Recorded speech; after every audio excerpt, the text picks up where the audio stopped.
Hello, I'm Joseph Dillard. Welcome to the Integral Deep Listening video curricula.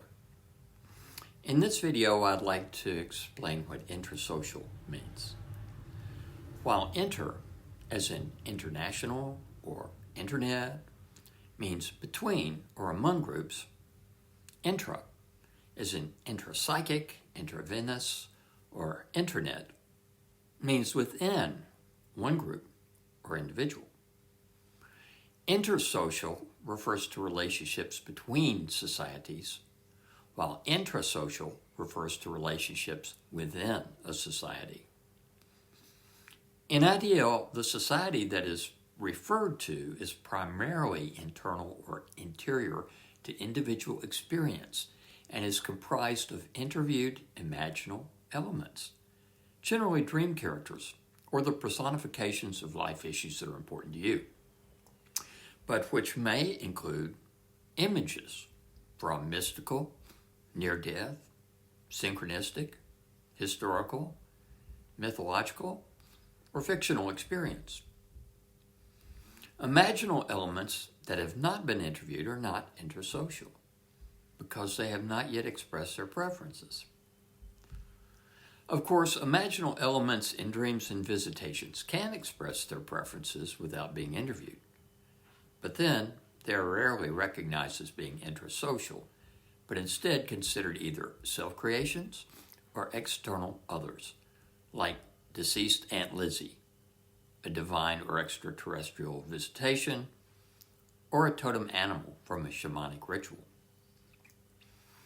Interviewing is not required, but generally necessary to create the awareness that imaginal elements are neither social and objective others, nor intrapsychic and subjective, but include yet transcend both of these categories. Also, interviewed elements stay intrasocial after being interviewed to the extent that they are identified with, say in life circumstances with which they associate themselves. For example, an interviewed panda may say, "Become me when you're stressed."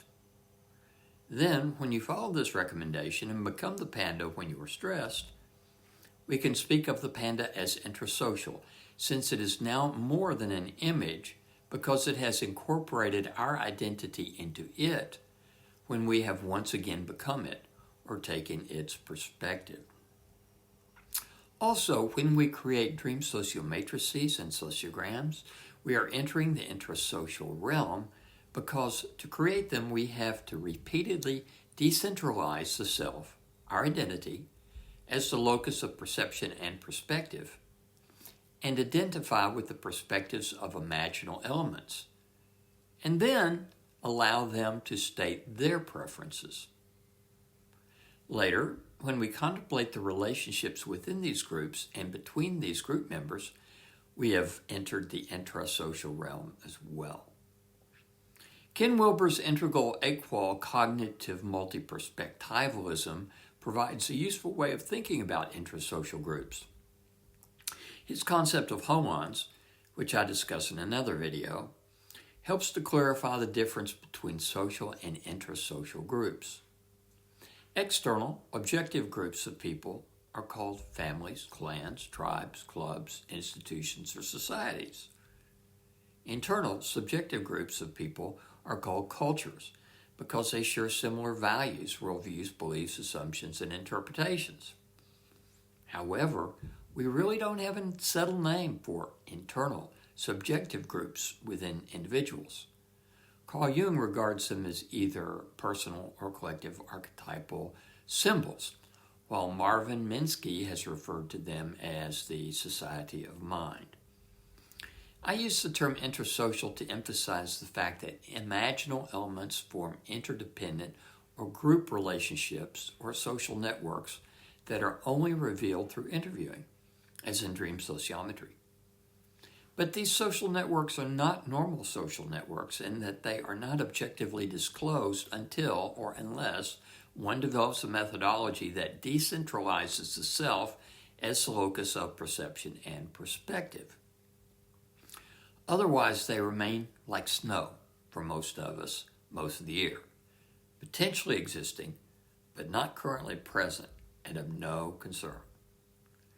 Note that concepts like Minsky's look at interior collectives objectively from the perspective of waking identity in the interior individual quadrant, out at these elements, these imaginal elements, as if they were externalized psychological components in the exterior quadrants, not the interior collective quadrant. Jung looks at interior collectives from a similar interior personal perspective, but views them as interior individual and collective elements that are components of the self, or self with capital S, rather than as relatively autonomous collectives. Therefore, interviewed imaginal elements require a different name, and preferably one that emphasizes that these perspectives are social, but are primarily interior or within, in that we each individually have to set aside our identification with our normal sense of who we are in order to access them. An intersocial orientation is centered on the interior collective quadrant of holons, is differentiated from social orientations, which are centered on the exterior collective quadrant. This is an important distinction because objectified elements, including imaginal ones, don't require the decentralization of the self in order to be examined. Intrasocial relationships also primarily address different orders of holons.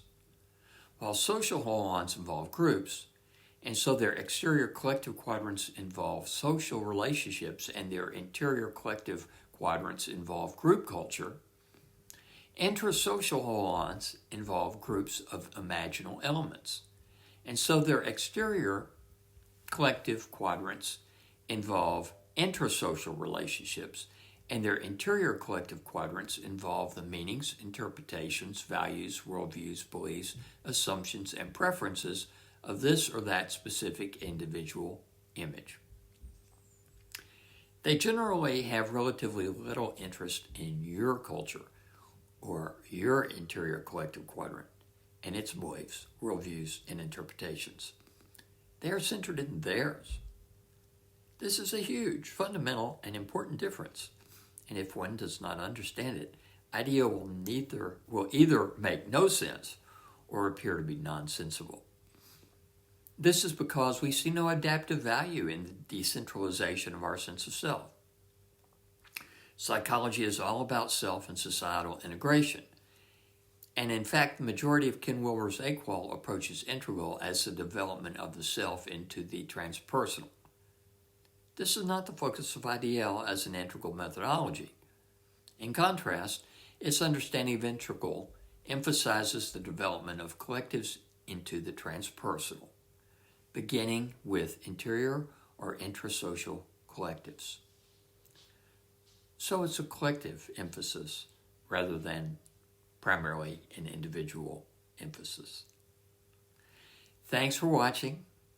You will find the entire IDL video curricula at integraldeeplistening.com. See you next time.